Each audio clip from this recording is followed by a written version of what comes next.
contando com a tua proteção e o teu amor.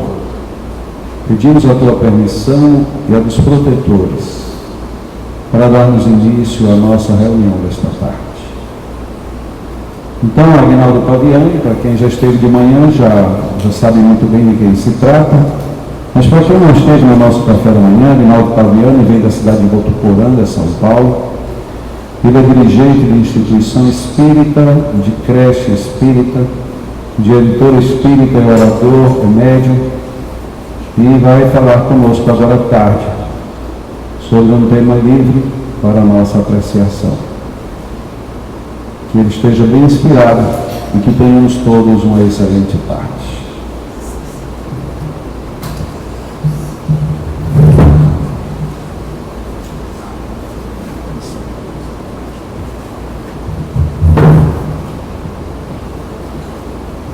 Prezados irmãos, queridas irmãs, boa tarde.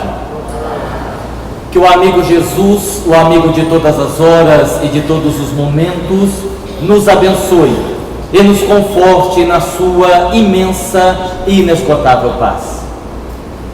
Há um ditado chinês que diz o seguinte: que se dois homens estão caminhando por uma estrada no sentido oposto e cada um está carregando um pão, e se ao se encontrarem, eles decidirem trocarem de pães, cada um continuará o seu caminho com um pão. Mas se dois homens estão caminhando por uma estrada, e cada um está carregando uma ideia, e ao se encontrarem, eles decidirem trocarem de ideias, cada um continuará o seu caminho com duas ideias. Na verdade, esta é a proposta de um encontro como este: trocarmos ideias, trocarmos informações, aprendermos e ensinarmos ao mesmo tempo, trocarmos experiências. Afinal de contas, somos criaturas, somos espíritos que ainda estamos no início da nossa jornada evolutiva. Ainda há muito o que se aprender. Mesmo nós que somos espíritas, que estamos numa religião que ressalta a importância do estudo, o valor do estudo, nós vamos percebendo, nós vamos notando ao longo do tempo que o nosso conhecimento sobre as questões espirituais, por exemplo, ainda são extremamente limitadas. Outro dia, num diálogo com o Espírito Klaus, para a edificação de um livro, eu perguntava a ele sobre as dimensões espirituais. Conversava com o Espírito para que ele nos desse algumas explicações sobre a dimensão espiritual, sobre o plano espiritual. E ele dizia que nós encarnados, muitas vezes, temos uma visão muito simplória da vida espiritual, que nós precisamos começar a enxergar o plano espiritual como dimensões. Na verdade, são dimensões que vão se sucedendo e que os espíritos vão estagiando de acordo com a própria evolução. E ele acrescentava, além disso, nós precisamos entender que dentro de uma dimensão, podíamos dizer que há a subdimensão ou as subdimensões. Eu disse, mas como é que é isso, subdimensão? Ele disse, ora, é uma dimensão dentro de outra dimensão. Eu disse, mas isso é muito difícil de entender. Ele disse assim, imagine uma casa que tenha um sótão e um porão. Imagine que esses dois cômodos fazem parte da mesma casa, do mesmo imóvel, mas estão em partes distintas. Simbolicamente, nós teríamos a dimensão e as subdimensões. E eu então, no intuito de aprender, porque acho que nós deveremos questionar os espíritos para que possamos aprender, perguntei, mas como é o caminhar entre essas dimensões e subdimensões? Para os espíritos se locomoverem de uma dimensão a outra, isto se dá de uma forma rápida, isso se dá de uma forma demorada, ou seja, de uma dimensão a outra, é perto? Ele disse, é longe. Eu disse, é longe. Ele disse, é perto. Eu disse, mas é perto ou é longe? E ele respondeu, é a mesma distância do homem até Deus. Respondeu na mesma, porque eu não entendi nada do mesmo jeito. Ele disse, vamos raciocinar. Imagine que mora numa casa, numa mesma casa, uma mulher, a esposa, o marido e o filho. A esposa é uma mulher cristã, amorável, caridosa. O marido, um materialista, não acredita em nada. E o filho, um jovem inconsequente. Eu lhe pergunto, essas três pessoas estão perto ou estão longe? O que é que vocês acham? Estão perto ou longe? Hã? Depende, o ângulo que você observar. Fisicamente elas estão perto, moram na mesma casa, tomam um café junto, almoçam, jantam junto, estão perto. No entanto, em termos vibratórios, em termos de evolução espiritual, elas estão distantes. E aí eu me lembrei de um livro muito conhecido no nosso movimento espírita, um livro que nós recomendamos, do espírito Jacó, um livro chamado Voltei, psicografado por Chico Xavier, que naquela ocasião, irmão Jacó, quando ele desencarna, ele vai acompanhar o velório do seu corpo. Onde estão velando o seu corpo, ele acompanha tudo.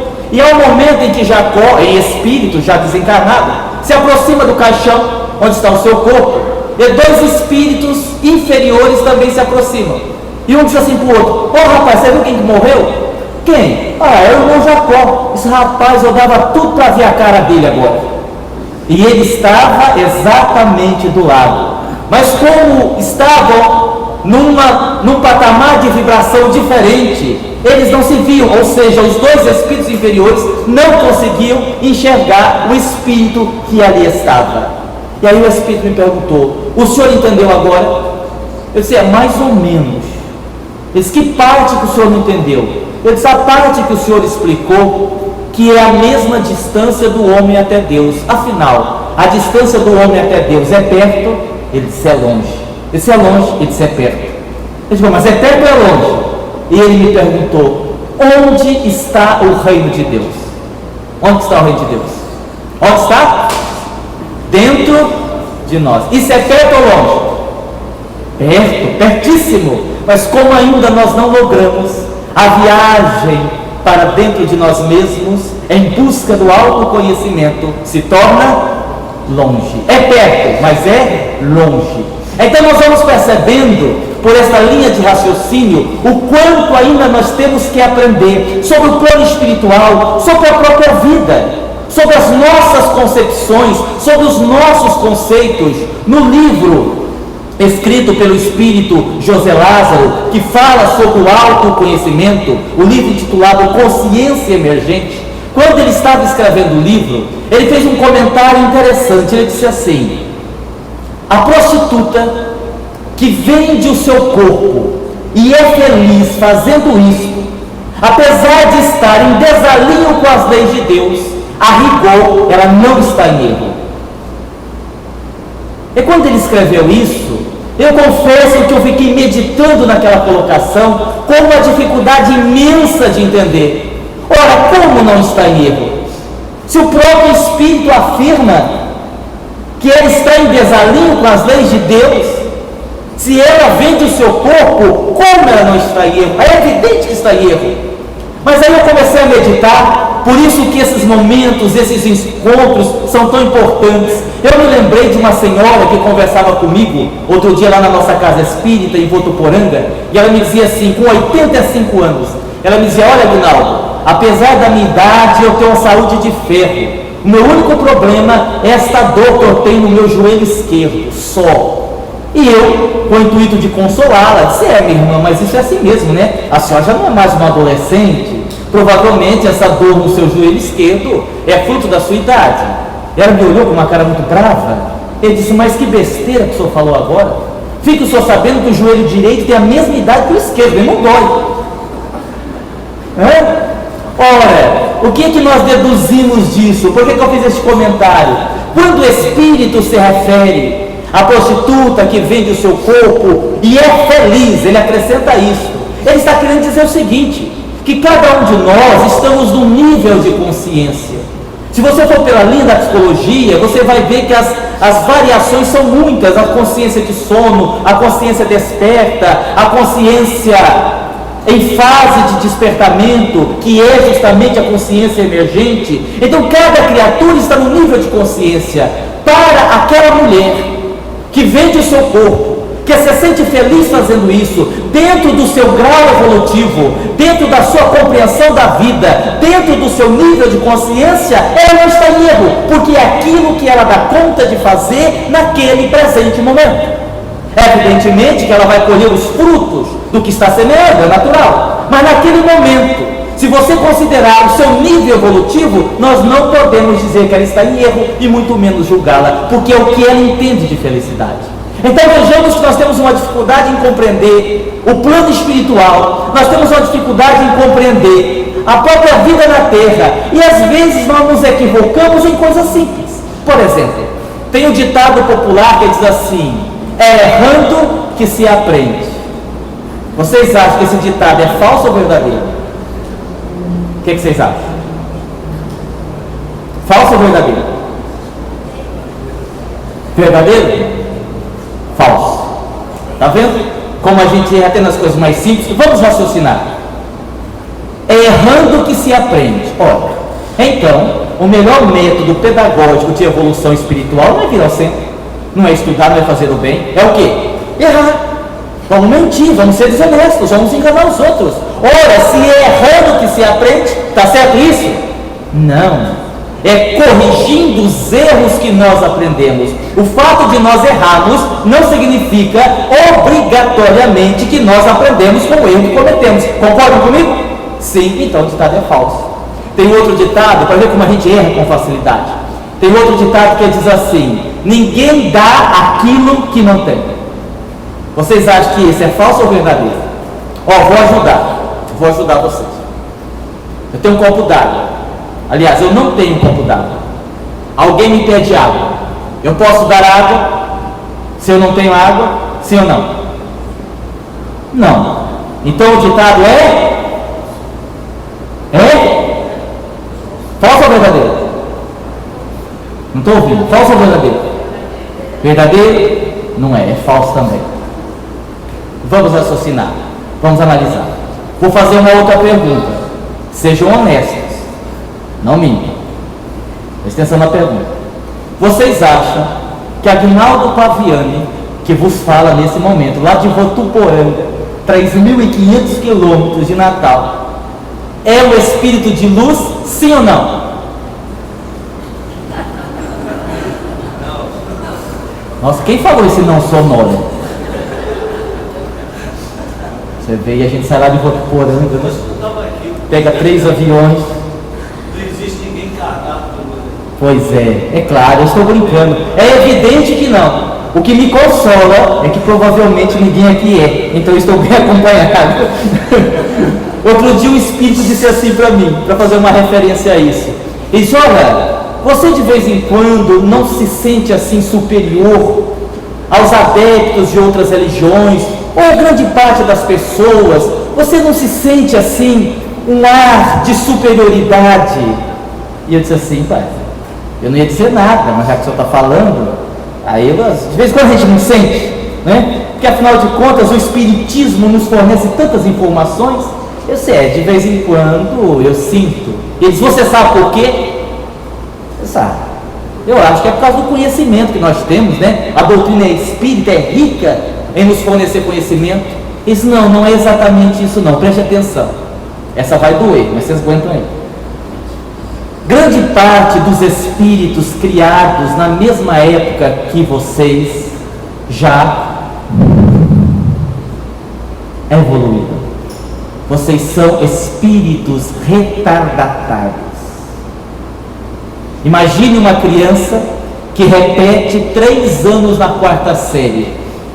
Quando chegam as crianças da 3ª série na 4ª, como é que ela se sente? O dono da classe, não é? É o maior, bate em todo mundo, é o mais forte, é o mais inteligente, é o mais capacitado. Ele só está ali porque ficou para trás, está atrasado, é o retardatário. Isto ocorre com a grande maioria de nós, com exceção do povo de Natal e de Votuporanga, evidentemente, mas o resto é assim. Então nós somos espíritos que de fato não temos luz. Eu costumo dizer que às vezes nós encontramos no movimento espírita, agora falando de movimento espírita, só para fazer uma ressalva, não do espiritismo, tantas brigas, tantas críticas descaridosas, por uma razão: que aqui algumas pessoas já devem ter morado no sítio. Já moraram no sítio? Quem já morou no sítio? Erga a mão para não saber. Então vocês vão se lembrar. Lembram quando tinha uma noite escura, que não tinha lua, que não tinha estrelas, e ficavam os vagalumes piscando? A gente pegava um copo, uma caneta e prendia o vagalume? Já fizeram isso? Alguém já fez isso aqui? Para ficar observando o vagalume piscar, não é verdade? Era uma delícia fazer isso. No entanto, para a gente conseguir fazer isso, era preciso que a noite estivesse muito escura, porque a luz do vagalume é pequenina. E se tivesse muita luz da lua, das estrelas, você não consegue enxergar o vagalume piscando. Grande parte de nós temos uma luz do tamanho de um vagalume. Se nós estamos numa escuridão, a nossa luz, ela chama atenção. Mas quando estamos perto de pessoas que têm uma luz um pouco maior que a nossa, um pouco mais intensa, nós nos sentimos incomodados porque a nossa pequena luz não está aparecendo. Então nós partimos para a crítica descaridosa, nós partimos para a ofensa, e aí o movimento está do jeito que está, que não precisa dizer. Voltamos à linha de raciocínio. Então Aguinaldo não é espírito de luz, concordo plenamente. Segunda pergunta: vocês acham que enquanto eu estou aqui falando, as minhas palavras estão produzindo luz no ambiente, sim ou não? Sim. Agora eu fiquei sem entender a linha de raciocínio de vocês. Me parece que essa segunda afirmação contradiz a primeira informação, porque vocês me disseram que eu não tenho luz, ou seja, me chamaram de espírito trevoso. Eu estou indo embora de Natal magoado com isso. Eu não queria dizer, mas estou. Mas ao mesmo tempo agora vocês afirmam que as minhas palavras estão produzindo luz. Como pode alguém que não tem luz produzir luz? Alguém poderia explicar? Oi? Sim, o raciocínio é por aí. A luz não é minha, a luz é do Cristo. Na verdade, o orador aqui à frente, ele faz o papel do carteiro. O carteiro é importante, mas mais importante que o carteiro é a carta. Portanto, eu não tenho luz, mas as minhas palavras estão produzindo luz. Isso significa que nós podemos dar aquilo que nós não temos. Então nós vamos fazendo esta linha de raciocínio e vamos percebendo o quanto nós ainda temos que aprender, o quanto ainda nós temos que crescer. Quando nós falamos, por exemplo, em médiuns, agora chamando a atenção para nós, mais diretamente, que somos trabalhadores espíritas, que estamos vinculados muitas vezes à mediunidade, o quanto é importante este estudo, o quanto é importante o aprendizado, porque não é de hoje que nós entendemos que mediunidade é parceria, não tem como ser diferente. Eu me recordo que ano passado, quando eu fui psicografar este livro, Trevas e Luz, escrito por dois espíritos, aconteceu um fato curioso. O primeiro espírito que se apresentou para escrever foi o espírito Klaus, um espírito que trabalha conosco há muitos anos, e eu costumo brincar que quem tem Klaus como guia nem precisa de obsessor, porque ele faz os dois papéis, no bom sentido da palavra. Imagine só que outro dia eu disse assim a ele: Dr. Klaus, eu ando com umas dores estranhas, um mal-estar, não daria para o senhor pedir aí um passe especial para os espíritos superiores? E ele disse assim: meu filho, imagine que você vai comprar um carro e só tem R$1.000, que carro o senhor vai comprar? Eu digo: nossa, com R$1.000? Um Fusca caindo aos pedaços, e olhe lá. Diz: pois é, quando o senhor foi reencarnar, o senhor só tinha R$1.000, foi o corpo que deu para arrumar, se vire com esse. Veja lá, quem merece um dia desse. Outro dia nós estávamos no trabalho de cirurgia espiritual, que é um trabalho que ele faz lá conosco, e Carla, minha esposa, ela auxilia ali diretamente. Ela disse assim ao Cláudio: olha, Cláudio, eu não estou bem, estou muito angustiada, acho até que estou em depressão. Perguntou a sua opinião, para ver o que ele dizia. Em seguida ela fez uma brincadeira, creio eu que foi brincadeira. Essa hora, doutor Cláudio, eu acho que essa tristeza, essa angústia, ele está casado com o médium. 10 anos de casamento deve ter provocado isso. E ele, em vez de me defender, disse: minha filha, eu acho que você tem razão, porque eu estou com medo, só faz 4 anos, eu já não aguento mais, imagine você há 10. Veja só que merece um dia desse. Mas assim, eu admito que eu sou um médium difícil, que eu gosto de alfinetar. O Dr. Klaus tem uma maneira toda especial de trabalhar, ele é muito rígido, às vezes até ríspido. E eu disse aí outro dia: olha, Dr. Klaus, o senhor é muito ríspido com as pessoas, às vezes o senhor chega a ser grosseiro. o pessoal vai lá pegar uma orientação espiritual e logo pergunta: quem que está orientando hoje? Eu digo: é o Carlos. Aí tu deixa, eu volto outro dia, nem era muito urgente. Eu disse: sei lá, o senhor tem uma rispidez, eu tenho a impressão que o senhor não é um espírito muito evoluído, não, né? Ele me disse assim: olha, me deram o senhor como médico para trabalhar, o que o senhor acha? Agora, nisso tudo tem uma coisa que me consola. Eu fico muito tranquilo quando eu ouço isso. Sabe por quê? Raciocine comigo. Um dia, esses guias vão reencarnar. Porque são espíritos também, evolução. E eu vou desencarnar. Eles me pagam. Quando estiver morrendo lá nos bairros, só tinha 750, meu filho. Vou aí agora. Mais ou menos desse jeito. Então, Klaus Berry se apresentou, escreveu os capítulos pares, e depois um espírito que eu não conhecia, estou citando isso para falar do valor, do estudo, do conhecimento, que é o tema central do nosso bate-papo. Se apresentou o espírito Donatello, que eu não conhecia, que eu nunca havia trabalhado com ele. Ele se apresentou para escrever os capítulos ímpares e escreveu uma frase e parou. Isso que é que foi, meu irmão? Vamos? Esse meu filho não dá.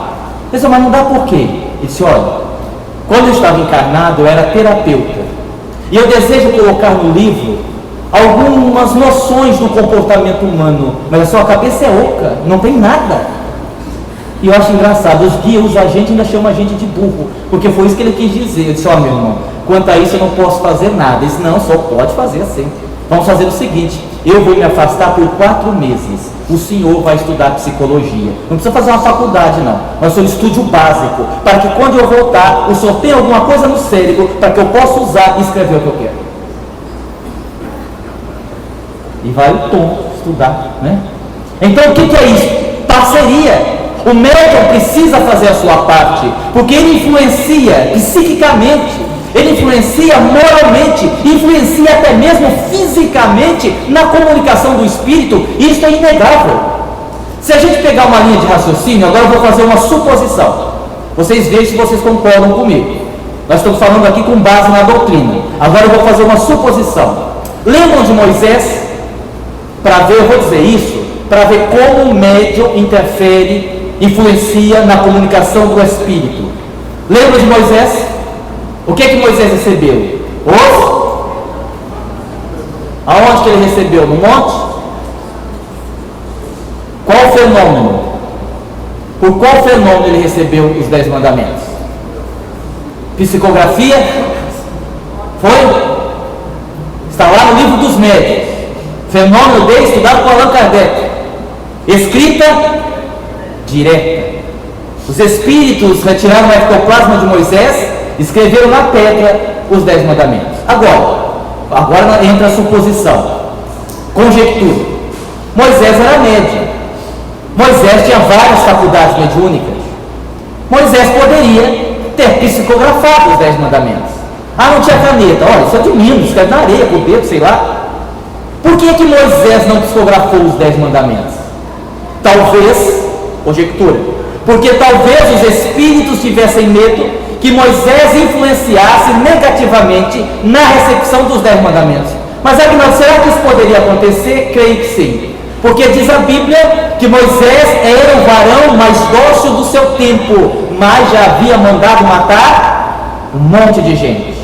5º mandamento: não matarás. Como é que Moisés, como médium, iria filtrar o 5º mandamento? Eu imagino que talvez ele dissesse: matarás só de vez em quando, matarás só quando ficar muito nervoso, algo desta natureza. Então, quando nós decidimos aprender, estudar, nós nos tornamos instrumento mais útil nas mãos dos bons espíritos, e começamos a deixar de julgar. Porque olha, meus irmãos, um problema grave que tem ocorrido nos nossos grupos espíritas, eu considero um dos problemas mais sérios que o nosso movimento espírita enfrenta, é a questão da convivência. Tema que, aliás, nós vamos falar na palestra de amanhã. Como é difícil conviver, como é difícil você estabelecer uma harmonia no grupo de trabalho.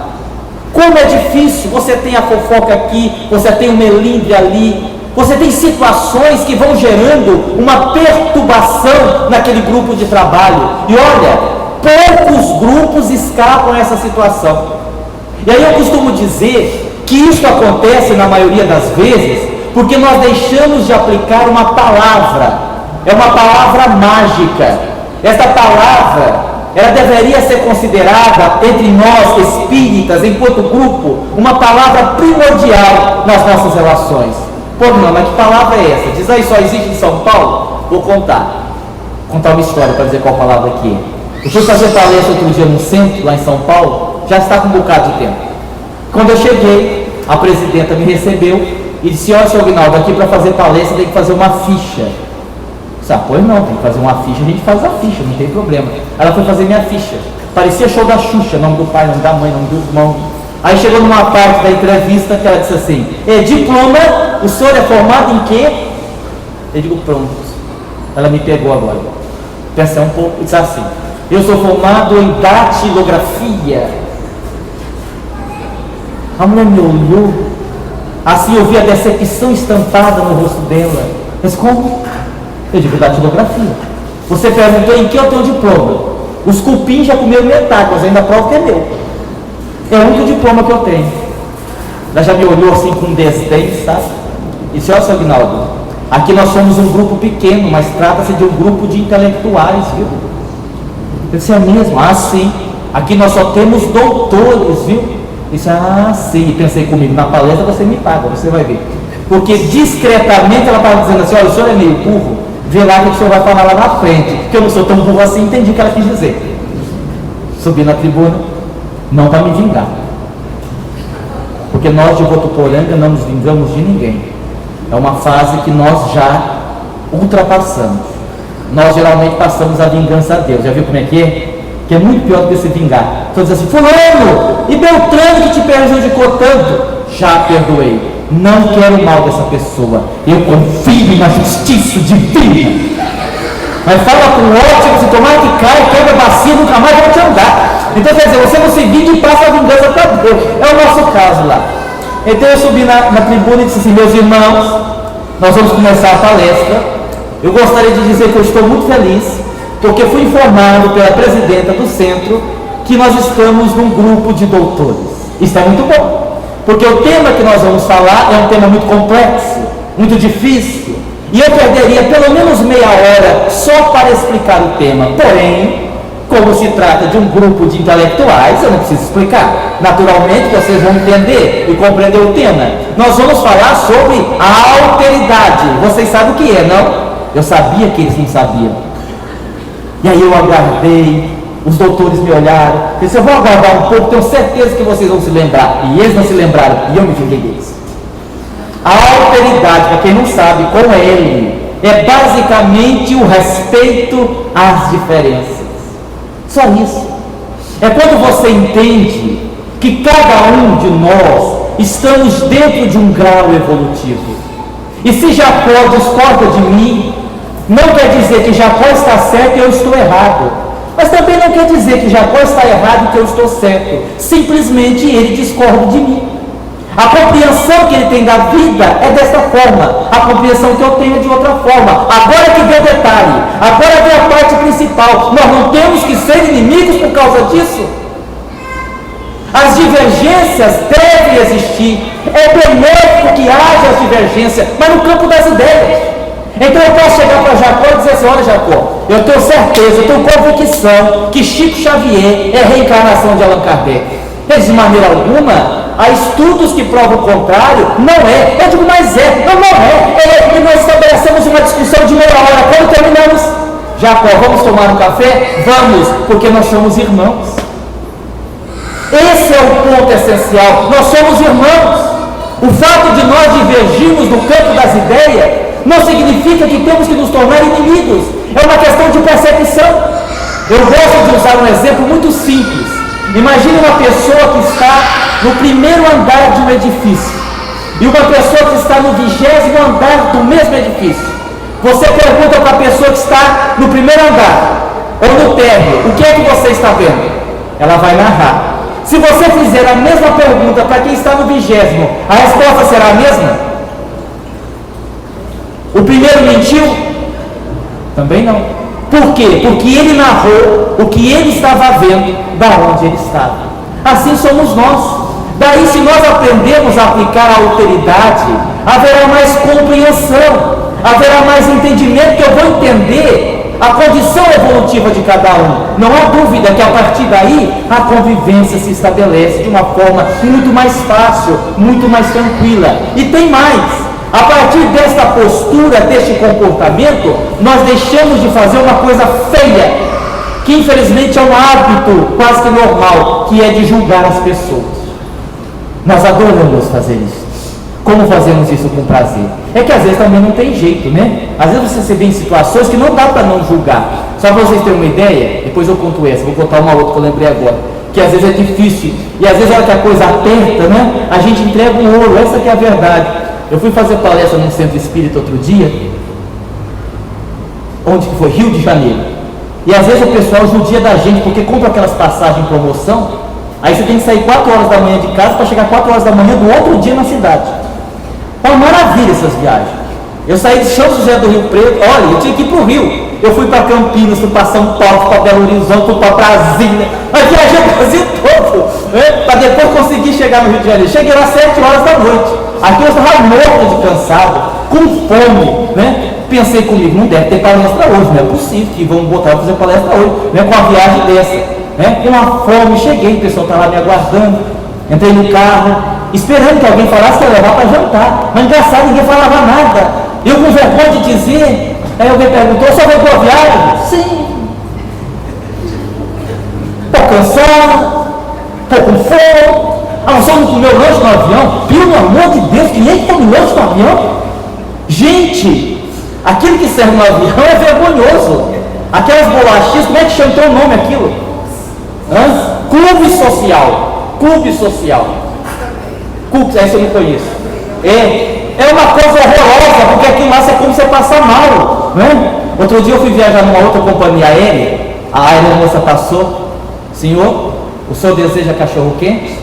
Eu digo, meu Deus, eu estava viajando em companhia aérea errada. Quer um cachorro quente? Minha filha, me dê 2. Ela me deu, muito obrigada, R$40. Aí você paga. Quer dizer, num você tem bolachinha, água e sal, no outro você paga. Claro que a ética não nos permite dizer nomes, né? Mas é assim, na tua bolachinha, na gol você paga, pronto, falou. É uma coisa terrível. Eu disse, não comi. Aí o rapaz disse assim, olha, nós vamos ter um trabalho agora lá no centro, o senhor não gostaria de participar? Eu pensei, eles devem ter feito a janta lá no centro, estão me convidando. Eu disse, assim, claro, com todo prazer. Fomos, chegamos no centro, primeira coisa que eu olhei, a cozinha, tudo trancado, tudo fechado. Eu disse, ai meu Deus. Fomos para uma sala, as luzes apagadas, cadeiras em círculo, um monte de gente sentada. Eu disse, escuta, mas é reunião do quê? Ele disse, de meditação. Sentei, aí meu irmãozinho começou, meus irmãos, enquanto eu aguentei, eu fiquei firme, mas aquele sono, a fome, foi pesando, e eu fui dormindo, no que eu dormi, eu caí, cheguei a cair no chão, mas eu caí em cima das outras cadeiras, fez aquele barulho, o pessoal se deu, o que foi, meu filho, as trevas estão atacando, mas eu segurei tudo aqui, não se preocupe, diz, muito obrigado, de nada. E trevas o quê? Essas trevas da fome, né? Então, essas coisas acontecem. Aí, voltando à questão do julgamento, olha, eu aprendi uma coisa há muito tempo já. A gente aprende teoricamente, esse que é o problema, a gente não consegue aprender na prática. Mas esse dia eu aprendi na prática. Eu estive numa cidade fazendo palestra, e quando eu cheguei, a minha anfitriã foi me receber, mas foi assim, antipatia à primeira vista. Eu olhei e não gostei. Sabe aquela pessoa arrogante? Sabe aquela pessoa de nariz empinado, que olha você assim de cima, sabe como é que é? Eu digo, meu Deus, mas que mulher arrogante, não disse nada. Eu ia ficar hospedado na casa dela, né? Fiquei quieto, só pensei. Pensar a gente ainda pode, né? Eu digo, mas que coisa. E os dias foram passando e ela naquela postura, pelo menos se fosse grande, 1,50 m, desse tamanho assim, ó. Lá em Votuporanga nós chegamos a uma conclusão.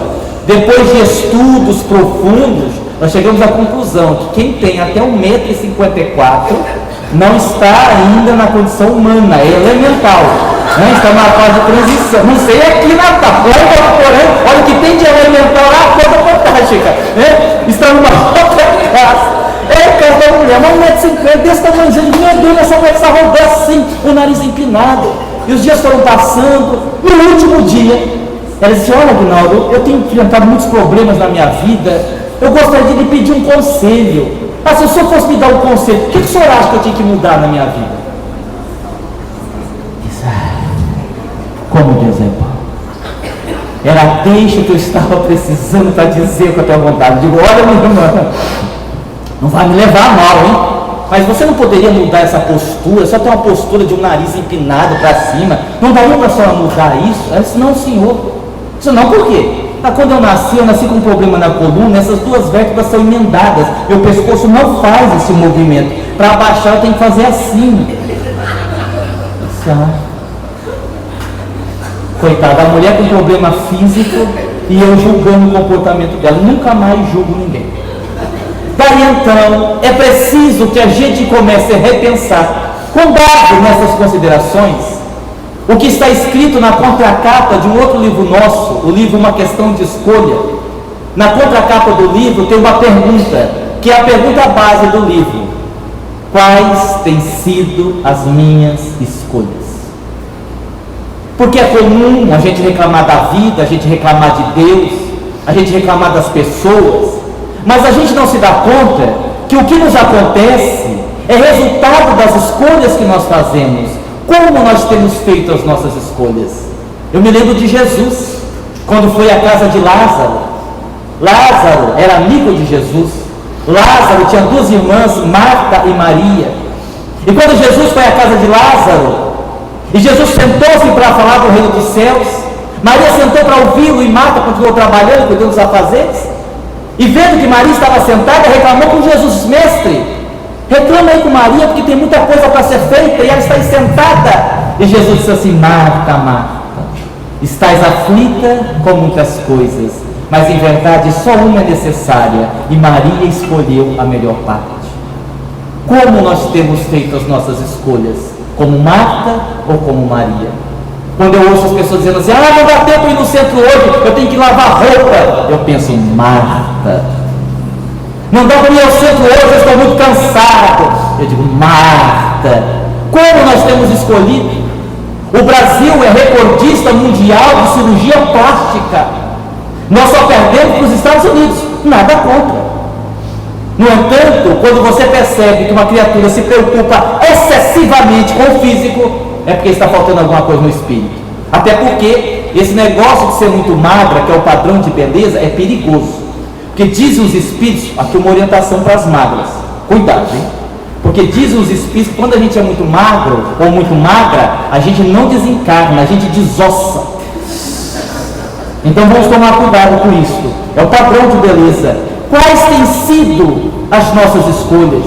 É preciso refletir profundamente sobre quais os caminhos que nós estamos escolhendo. Aí eu me lembro de Chico Xavier. Um exemplo do que é fazer boas escolhas, um exemplo de sabedoria. Narram os biógrafos de Chico Xavier, e cada história de Chico Xavier dá um livro, dá um seminário, mas essa em particular me chama a atenção, porque a gente vê ressaltar nessa história a sabedoria de um espírito. Narram que Chico estava trabalhando e chegou um homem meio bêbado e lhe pediu um dinheiro. Chico enfiou a mão no bolso e deu o dinheiro para o homem. Alguém que estava perto disse: seu Chico, você notou que o homem estava meio bêbado? Sim, meu filho, notei. E você sabe que ele vai pegar o dinheiro e vai beber mais, não sabe? Sim, meu filho, eu sei. Rapaz, olha, Chico, se você sabe que ele estava meio bêbado, se você sabe que ele vai beber mais, por que você deu o dinheiro? E o Chico respondeu assim: porque um homem meio bêbado é mais perigoso que um bêbado inteiro. Um bêbado inteiro chega em casa e vai dormir. Um meio bêbado pode fazer muita coisa errada. Isto é sabedoria. Isto é sabedoria. Olha, eu tenho mais ou menos de 10 a 15 minutos. Então eu quero encerrar com uma história. Quero fazer uma observação, dizer que muita coisa do que eu disse está no livro Trevas e Luz, do Espírito Cláudio e do Espírito Donatello, e no livro que é Lançamento, conversa franca, onde nós perguntamos o Espírito e o Espírito nos respondeu várias questões sobre vários assuntos. Inclusive, o Dr. Calvin, nesse livro, ele faz uma observação que eu acho interessante. Ele diz assim, olha, ele faz referência, bom, a doutrina espírita nem se diga, né? O Pentateuco espírita é para a vida toda, isso não precisa nem falar. Mas ele diz assim, olha, nós precisamos voltar a ler André Luiz para entendermos alguma coisa que está sendo dita agora, na atualidade. Porque nós lemos André Luiz e muitas vezes não entendemos.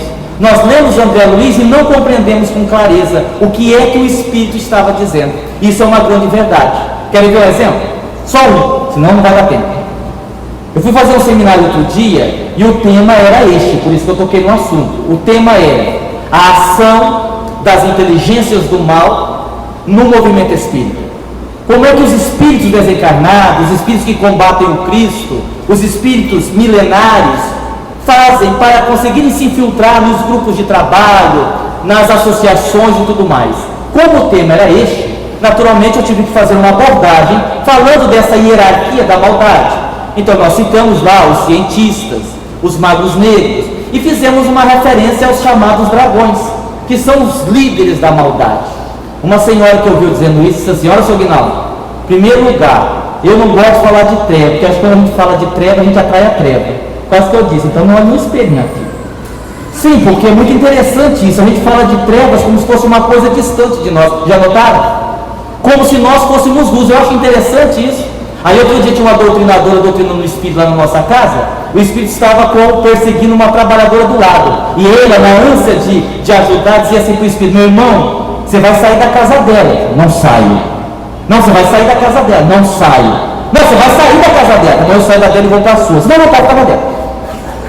Então, que a coisa pende para o nosso lado, não fica lá onde você está. E em segundo lugar, disse assim, eu acho que o senhor deu um apelido muito feio aos nossos irmãozinhos obsessores. Mas se é irmãozinho, leva para casa. Eu não levo para mim. Eu não levo você para a sua. Em 1949, Chico Xavier psicografou um livro chamado Libertação. Nesse livro Libertação, tem um capítulo chamado Cidade Estranha. Uma cidade, numa região umbralina, comandada por um espírito chamado Gregório. Na ocasião, podem ler no livro, está lá. Daí a importância da gente reler André Luiz. Quando eles chegaram nessa cidade, o instrutor Gúbio diz assim a Gregório, Gregório, nós viemos te buscar em nome de sua mãe Matilde. Matilde pediu que viéssemos. E Gregório diz assim, eu e minha mãe estamos divorciados, porque ela segue o cordeiro, eu sigo os dragões. 1949, então nós não inventamos apelido para ninguém, é só o povo estudar um pouquinho mais que eles vão identificar. Bom, para encerrar, deixa eu deixar uma mensagem positiva. Eu queria falar do amor. Tem nada mais importante que o amor, mas um amor, não esse amor condicional, eu queria falar de um amor incondicional. Porque amar não é difícil, o difícil é amar incondicionalmente. E aí a pessoa pergunta, mas o que é amar incondicionalmente? Eu vou contar a vocês para me encerrar minha palestra. Para contar, eu vou contar uma história. Vocês me ajudam? Então vocês vão fazer o papel do personagem principal da história. Eu vou contar a história para mostrar o que é amor incondicional e para encerrar a palestra. É a história de um príncipe, o príncipe é vocês. Muito belo, jovem, que foi capturado por um rei que era muito mau e que condenou esse príncipe à morte, sem que ele fizesse nada. No momento da execução, no momento em que o príncipe ia ser executado, ele implorou ao rei, pediu que o rei não o matasse. Como haviam várias pessoas olhando, o rei, tentando parecer que era bonzinho, disse, está bem, eu vou lhe dar uma chance. O senhor não vai me matar? Não, não foi isso que eu disse. Eu disse que vou lhe dar uma chance.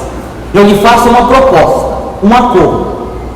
Eu te faço uma charada, uma pergunta, uma só. Se o senhor acertar, eu lhe dou a liberdade. Se o senhor errar, o senhor é executado agora, nesse momento. O senhor topa o desafio? Agora eu pergunto a vocês, se você estivesse no lugar do príncipe, você topava ou não? Sim ou não? Sim, é claro. Ele não tinha escolha mesmo, ele ia morrer, foi o que o príncipe disse. Sim, eu topo.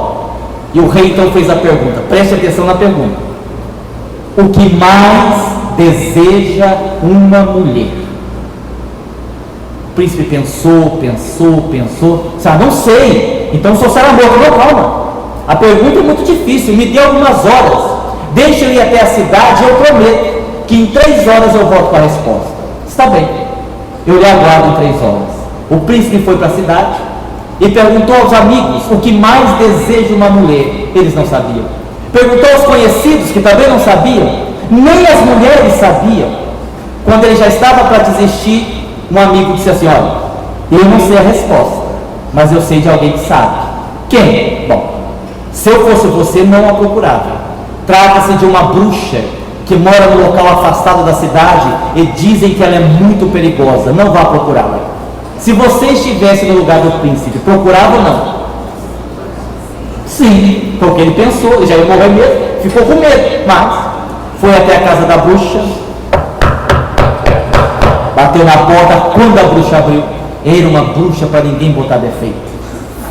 Um nariz enorme, um queixo pontiagudo com 2 fios de cabelo na ponta. A bruxa deu um sorriso banguelo de um dente só na boca. Disse: pois não. Ele começou a conversar com certo medo, foi conversando, até que ele chegou ao ponto de dizer: da bruxa, eu vim aqui porque o rei me fez uma pergunta, e se eu não levar a resposta eu seria executado. Qual é a pergunta? O que mais deseja uma mulher? Ela disse: só isso? Sim, só isso, porque a senhora sabe? Claro que eu sei.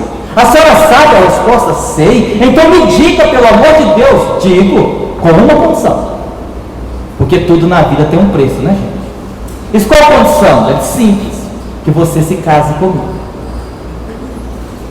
Agora eu pergunto a vocês, porque ele olhou para a cara e imaginou o resto. Essa cara é daquele jeito. Se você estivesse no lugar do príncipe, topava?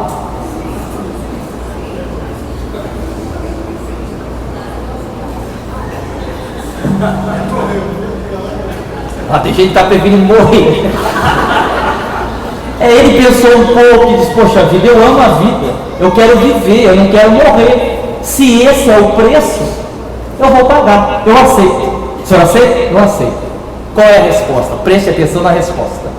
O que mais deseja uma mulher?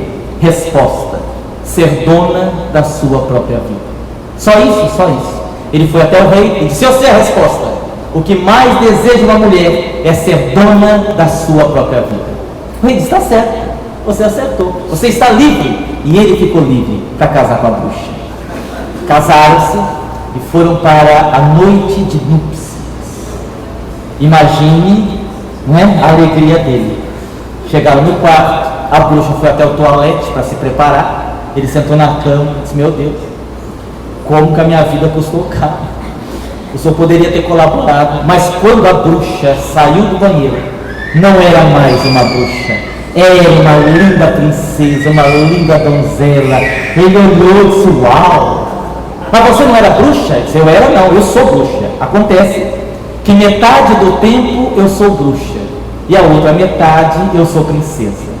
Como hoje é a nossa noite de núpcias, eu vim aqui perguntar a você: o que é que você quer que eu seja agora? Bruxa ou princesa?